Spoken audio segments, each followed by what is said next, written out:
السلام علیکم، بسم اللہ الرحمن الرحیم۔ آج میری ویڈیو کا عنوان ہے منشور حیات۔ بسم اللہ الرحمن الرحیم۔ یا ایھا الناس اعبدوا ربکم الذی خلقکم والذین من قبلکم لعلکم تتقون الذی جعل لکم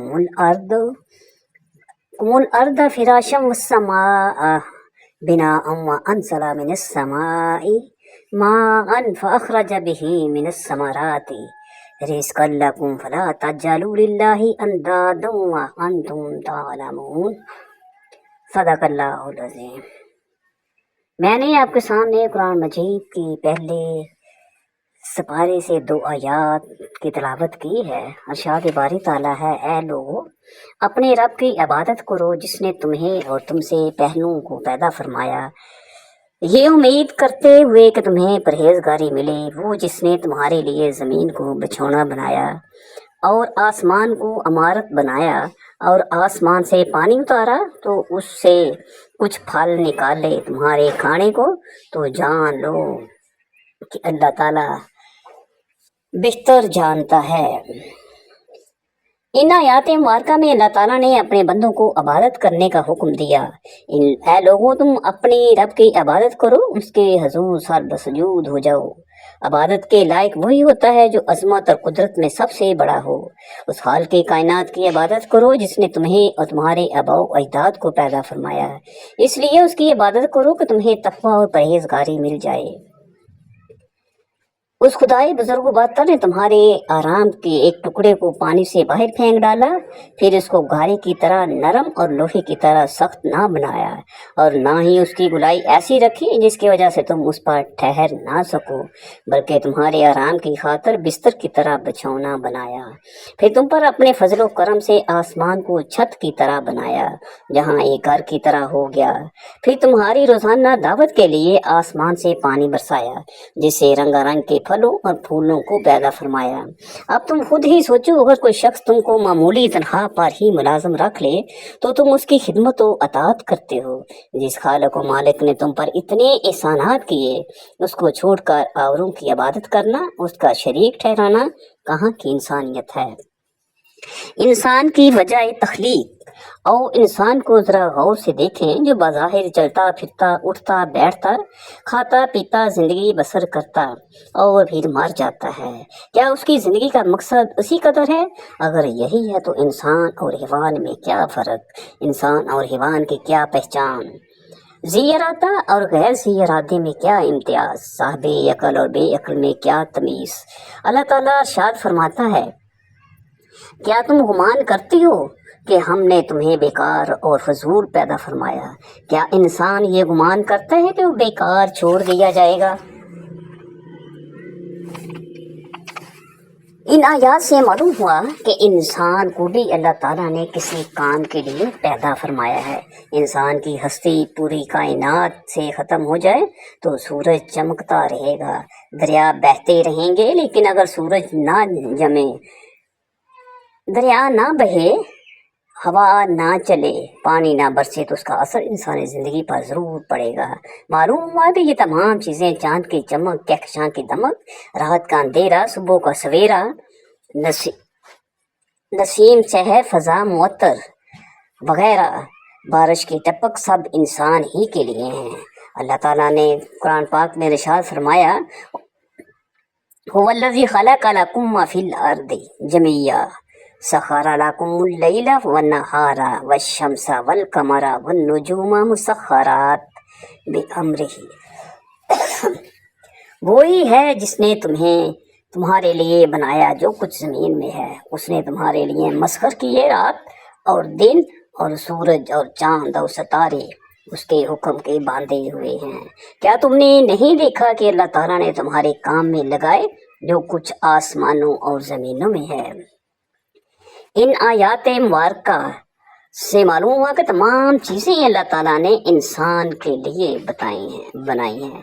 جانور پیدا کیے ہیں تیری وفا کے واسطے، چاند سورج اور ستارے ہیں ضیاء کے واسطے، کھیتیاں سرسبز ہیں تیری خدا کے واسطے، سب جہان تیرے لیے ہی ہیں تو خدا کے واسطے۔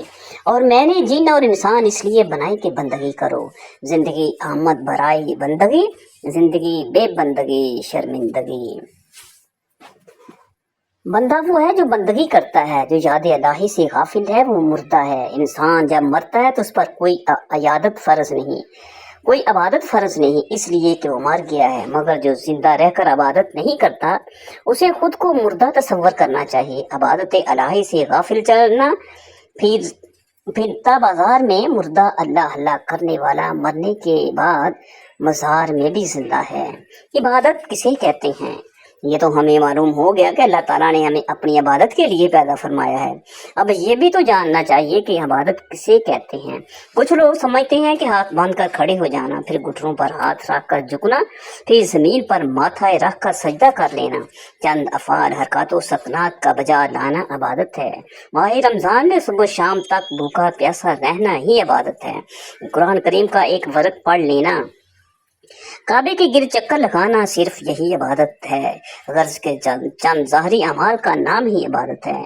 ان کاموں کے کر لینے سے وما خلقت الجن والانس الا لیعبدون کا مقصد پورا ہو گیا۔ اب وہ ہر طرح سے آزاد ہے، جو چاہے سو کرے، لیکن حقیقت حال یہ نہیں، بلکہ اللہ تعالیٰ نے جس عبادت کے لیے ہمیں پیدا فرمایا وہ صرف اس قدر نہیں جو ہم نے سمجھ رکھا ہے۔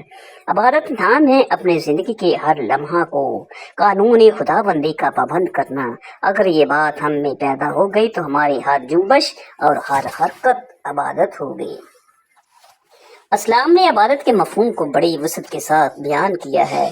جن کاموں کو آپ بالکل دنیا داری سمجھتے ہیں، اگر ان کو رضائے الہی کے مطابق کیا جائے تو وہی عبادت بن جاتی ہے۔ مثلاً آپ کاروبار کے لیے گھر سے نکلے ہیں، اگر آپ جائز طریقے سے رزق حلال کما رہے ہیں تو یہ بھی عبادت ہے، حتیٰ کہ چلتے چلتے راستے سے ایک کانٹا ہٹا دینا بھی عبادت ہے۔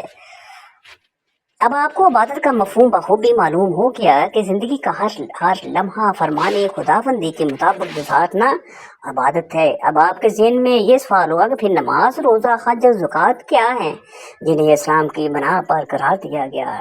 تو سنیے، میں عرض کرتی ہوں، ان عبادت کے فرض کرنے کا مقصد ہم کو اس عبادت کے لیے تیار کرنا ہے جو ہم کو ہر لحظہ ادا کرنا ہوتی ہے۔ نمازیں دن میں 5 مرتبہ سبق دیتے ہیں۔ تم اللہ تعالیٰ کی بندے ہو، اسی کی بندگی تمہیں کرنا ہے۔ جب اذان ہوتی ہے تو ہمارا ذہن اس بات کی طرف جاتا ہے، کیا میرا جسم پاک ہے، میرا لباس پاک ہے؟ جسم اور لباس کی پاکیزگی کے بعد وضو کیا جاتا ہے۔ حالانکہ بے وضو نماز پڑھنے دیکھ کر کوئی شخص بھی کچھ نہیں کہتا، لیکن ہم بے وضو نماز نہیں پڑھتے کیونکہ ہمارے ذہن میں یہ بات پختہ ہے کہ خدا تعالیٰ ہم کو دیکھ رہا ہے۔